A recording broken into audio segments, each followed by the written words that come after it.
Enforcement directorate ने Neeraj Sharma, Sanjay down, राजन लोहिया और राजेश अग्रवाल के खिलाफ अरुणाचल में लिक्विड बिजनेस का रिगार्डिंग रेड मारा है। टैक्स नहीं दे रहा है वो। ये लोग अरुणाचल में बहुत सा सारा 11 नंबर्स ऑफ फैक्ट्रीज अरुणाचल का अंदर इस्टेब्लिश्ड है, उसमें डायरेक्टली और इनडायरेक्टली नीरज शर्मा का रोल है। जहाँ जहाँ क्वेरीज है वहाँ गवर्नमेंट का रिकॉर्ड में ये इंडस्ट्री फैक्ट्रीज का सप्लाई रिकॉर्ड में नहीं है।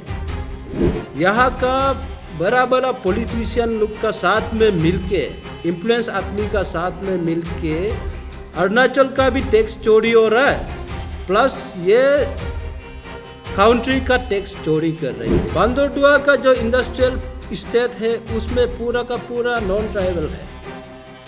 नॉन ट्राइबल ये जो शर्मा फैमिली को अलॉट करके बिजनेस रन कर रहा है। असम वाला अरुणाचल में बिजनेस ये लोग ब्लैक मनी बनाने के लिए कर रहे हैं, दैट्स क्लियर। यहाँ का ट्रैवल का नाम से उन लोग इधर उधर बना के टैक्स चोरी कर रहा होगा। जैसे कि बहुत ही आँख को खोल देने वाला जो मुद्दा अरुणाचल में थोड़ी दिन पहले सबको पता है, जैसे ईडी बड़े पैमाने से अरुणाचल प्रदेश में अपना डंडोरा पीट रहे हैं। इसके लिए हम लोग आज एडीपी पार्टी, हमारा माननीय प्रेसिडेंट तामी पांगू साहब के अगुवाई में हम लोग आज यहाँ आए हैं। उनके निकट में हमारा महासचिव किपा नातुंग साहब एडीपी पार्टी के और मैं प्रवक्ता जॉनी यांगफो, आज जैसे कि अरुणाचल में ईडी पहली दफ़ा बहुत ही बड़े पैमाने में सबको आँख खोलने वाले जो रेड हो रही हैं, इसके बारे में बहुत ही विस्तार से आवाज़ यहाँ बुलंद करने के लिए मैं आमंत्रित करना चाहता हूँ हमारा माननीय प्रेसिडेंट तामी पांगू सर, जो आगे का बात को वो बहुत ही साफ सुथरे तरीके से रखें। Conducted at various locations at Arunachal Pradesh. We, the Arunachal Democratic Party, is here at APC to brief regarding Enforcement Directorate's recent raid conducted at various locations of Shri Neeraj Sharma, such as ICR, Namsai, TPM Bodumsa, in connection with United Brothers Distilleries Private Limited liquor businesses, Sri Sanjay Dhawan at his Nepa breweries, Sri Rajan Lohaya at Dibrugarh in connection with liquor bond in Naharlagun, and Sri Rajesh Agrawal at Bandodua and Naharlagun in connection with brewery that produces Royal Style and Blue Whiskies for their alleged tax evasion. It is disheartening to see that the group of businessmen from our neighboring state is using Arunachal Pradesh as their safe haven for accumulation of black money by evading various forms of taxes for the last many years by taking advantages of lack of effective law enforcement authority in the state. Apart from these liquor businesses, there are as many as 11 number of factories run by Sri Neeraj Sharma and his associates, namely MS Platinum Alloys Private Limited at TP, Balukpung in West Kameng, MS Siri Salasar Industries and SMS Smelter Limited at Lekki, MS Satyam Ispat Northeast Limited, MS Satyam Ispat, MS Satyanarayan Steel Private Limited, MS Satyam Steel and Alloys, MS Satyanarayan Ispat, MS Satyam Steel and Alloys, Satyam Coke, MS Sunshine Industries at Bandodua Industrial Estates and Karsang Industries Private Limited, Karsang in Changlang district, run by Sri Neeraj Sharma and his associates such as Sri Purushottam Murarka, Sri Ratan Sharma, Sri Jaiprakash Jaiswal, Sri Sandeep Kumar Bhagat, Sri Vijay Vyas, Sri Harsh Sharma, Mrs. Rama Sharma, Sri Naresh Chandra Kyar, Sri Hari Sharma, Sri Suraj Sharma, etc. within the state of Arunachal Pradesh for the last many years. In addition to this, there are many LAMC, coke and bridge factories established in Changlang district, and most of them are also run by the businessmen from neighboring state.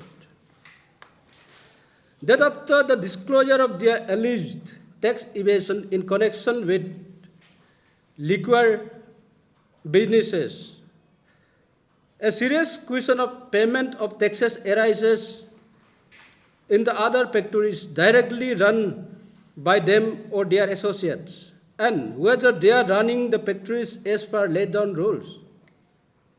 A concern is being raised on the legality of these factories also, environmental damages being done by these factories, whether the required NOC have been obtained from the concerned department or not. Interestingly, to run above mentioned factories, there is a need of coal and quartzite stones as primary raw materials. But in our state, extraction of coal has been banned since 2012-13, and there is no record of purchase or demand of quartzite stones by the said factories. Big question which arises here is that where does the raw materials for running these factories come from?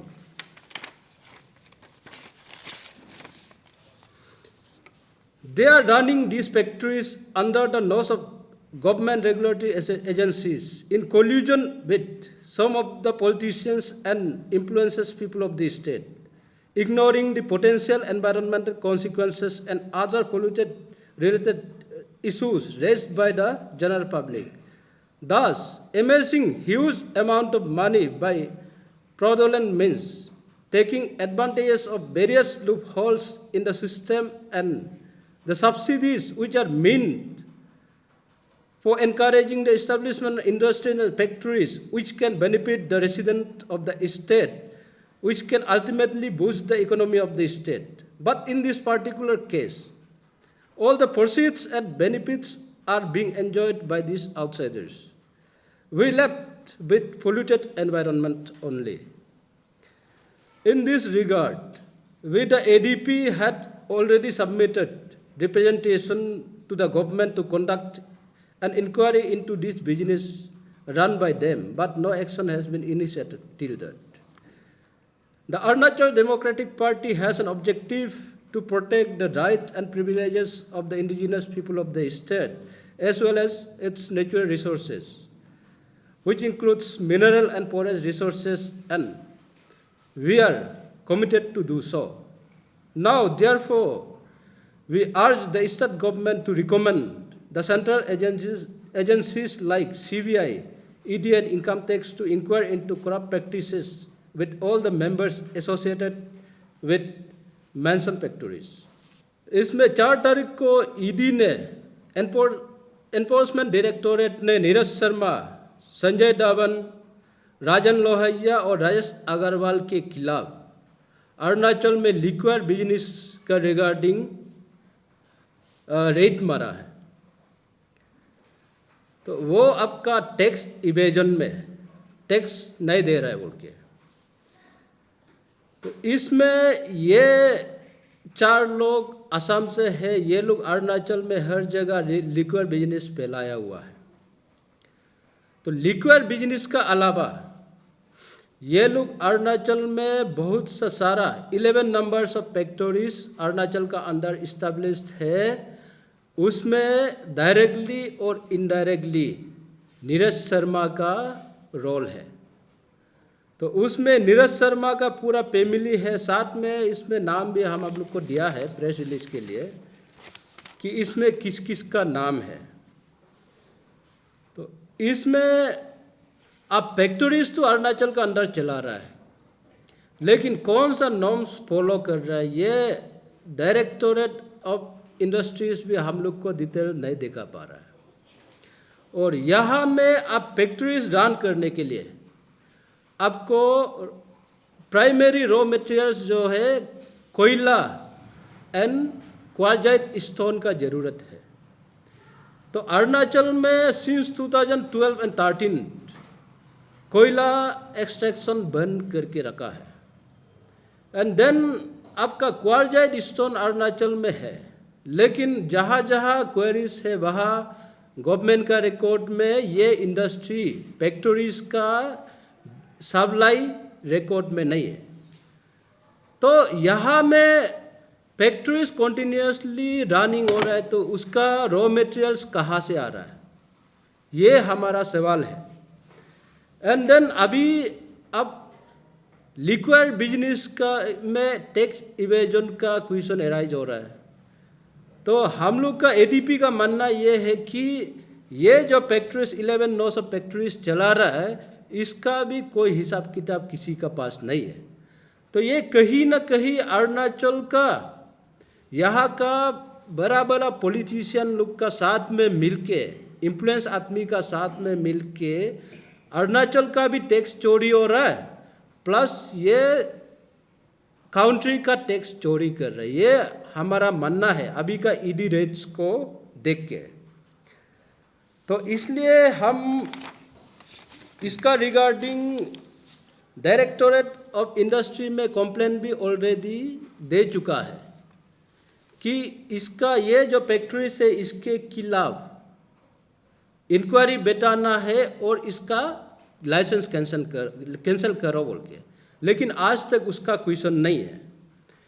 तो हम ADP Arunachal democratic party, हमारा objective जो है state का interest और यहाँ का interest of the people को प्रोटेक्ट करना है, तो ये हम करके रहेंगे। तो इसलिए हम अभी सरकार से ये निवेदन है, एडीपी का तरफ से ये निवेदन है कि central agencies like CBI, ED और इनकम टैक्स, ये जो 11,900 फैक्ट्रीज है और यहाँ में जो जो लोग डायरेक्टोरेट में है, जो इसमें जो आदमी इन्वॉल्व है, उसका पूरा सभी का खिलाफ इंक्वायरी लगाने देना है, ये हमारा मांग है। तो इंडस्ट्रियल पॉलिसीज़ का हिसाब से आप देखिए, इंडस्ट्रियल स्टेट हर जगह है, हर डिस्ट्रिक्ट में ऑलमोस्ट है। तो इंडस्ट्रियल स्टेट में हम बिजनेस इस्टेब्लिश करने के लिए I have to produce STPRC। Bandardua का जो इंडस्ट्रियल स्टेट है उसमें पूरा का पूरा नॉन ट्राइबल है। नॉन ट्राइबल ये जो शर्मा फैमिली को अलॉट करके बिजनेस रन कर रहा है। तो इसलिए हम लोग ये क्वेश्चन किया था कि कितना तक ये इसका लेजिटिमेसी होगा। तो इसको तुरंत आपका कैंसिल, इसका जो लाइसेंस है उसको रद्द करना है बोल के हमारा मांग था। हम लोग जो कंप्लेन दिया है उसमें 13 नोस ऑफ फैक्ट्रीज है, तो चांगलांग में भी है, चांगलांग में 12 नोस है। तो हम लोग ये मांग किया था कि जो फैक्ट्रीज है, फैक्ट्रीज जब अरुणाचल में चला रहा है तो उसमें उसका डायरेक्टर्स जो होता है, शेयर होल्डर, स्टेक होल्डर्स, जो यहाँ का एक ट्राइबल आदमी होना बहुत ज़रूरी है एज पर इंडस्ट्रियल पॉलिसी 2020। तो इसमें जहाँ तक हम लोग देखा है, हम लोग को कागज़ जो फर्निश किया, एक भी ट्राइबल आदमी नहीं है, मैनेजरल पोस्ट में है। तो उसका मतलब this is totally in violation of industrial policy 2020। तो उसमें उन लोग का रिप्लाई ये था कि ये before the implementation of industrial policy 2020 ये लोग का रजिस्टर्ड करके रखा है। तो उसमें उन लोग का रेस्पॉन्स ये है, इसलिए हम अभी कैंसिल नहीं कर सकता है। इंडस्ट्रियल पॉलिसी 2020 है तो उसका कॉम्प्लेंस में अभी चलना पड़ेगा। वो तो हम मानो ना मानो उसका डिमांड हम रखेगा। और दूसरा, आज का प्रेस ब्रीफिंग हम लोग ईडी रेट्स का रिगार्डिंग है। तो इसमें 3-4 लिक्विड फैक्ट्री को लेके ईडी ने टैक्स इवेजन में अब रेड मार दिया। तो अभी इतना उससे भी बड़ा बड़ा फैक्ट्रीज यहाँ में चल रहा है, 11-12 नोस है ना, हर जगह आप लोग देखता है, बांदरडुआ से लेके होलोंगी तक है। तो इसका अंदर में कितना फाइनेंशियल घपला होगा ये तो क्लियर है, होगा ही। उसका खिलाफ अब action government of Arunachal Pradesh जो है सीबीआई ईडी रिकमेंड करना है, ये हमारा डिमांड है। तो उसका बाद क्या एक्शन लेगा नहीं लेगा, legalities that's a different thing. लेकिन अभी शुरू कर दिया, ईडी ने शुरू कर दिया 3-4 जगह। अब लिक्विड ये बिजनेस का खिलाफ अब क्वेश्चन रेज कर दिया टैक्स इवेजन का, तो इसमें कैसे नहीं होगा? ये तो उससे भी ज़्यादा करोड़ों का, थाउजेंड्स ऑफ करोड़ ऑफ ये बिजनेस इन्वॉल्व है, इसमें तो ऑटोमेटिकली होगा। और दूसरा, अरुणाचल जो है आपका टैक्स एग्जम्प्टेड स्टेट है, क्लियर है। तो असम जो है टैक्स एग्जम्प्टेड नहीं होगा। तो असम वाला अरुणाचल में बिजनेस ये लोग ब्लैक मनी बनाने के लिए कर रहे हैं, दैट्स क्लियर, है ना, वो क्लियर है। तो उसी वजह से यहाँ में अरुणाचल में क्या होता है, उन लोग इंडस्ट्री यहाँ में फैक्ट्री बनाता है, यहाँ का 1-2 आदमी का नाम ऐसे लगाता है, लेकिन डायरेक्टर अब उसका जो प्रोफाइल है, डायरेक्टर प्रोफाइल है, उसमें एक भी नहीं है यहाँ में, यहाँ का ट्राइबल। तो यहाँ का ट्राइबल का नाम से उन लोग इधर उधर बना के टैक्स चोरी कर रहा होगा। तो इसको गवर्नमेंट इसको छानबीन करना पड़ेगा ना। स्टेट गवर्नमेंट का प्रॉपर्टी यहाँ में टैक्स चोरी हो रहा है, और ये central government as a whole nation का ही अब टैक्स प्रॉपर्टी चोरी हो रहा है। तो this is a very serious matter. और दूसरी बात, अरुणाचल को सेफ हेवन बना के रखा है, मैंने बोल दिया कि यहाँ में ब्लैक मनी बनाने के लिए उसको अभी ओपन धीरे धीरे करके निकालेगा। तो गवर्नमेंट से ये रिक्वेस्ट है कि सीबीआई ईडी लगाना है, और हम लोग अपना काम करेगा, लेकिन हम लोग ऑथोराइज एजेंसी नहीं है, ऑथोराइज एजेंसी को लगा देना है, दैट्स ऑल। अरुणाचल सरकार को हम लोगों ने बारवेली भी जाके सेक्रेटरी मैडम को बार बार बोला, और नहीं बार और रिटर्न में भी दिया, लेकिन अरुणाचल गवर्नमेंट इसमें काम करने के लिए रेडी नहीं है, ये हमारा मानना है। तो अभी जो करेगा सेंट्रल एजेंसीज को ही लगाना है। और टैक्स चोरी हो रहा है तो ये आपका स्टेट गवर्नमेंट का सिर्फ नहीं है, इट्स द नेशंस इंटरेस्ट। तो उसके लिए आप सेंट्रल एजेंसीज को लगाइए।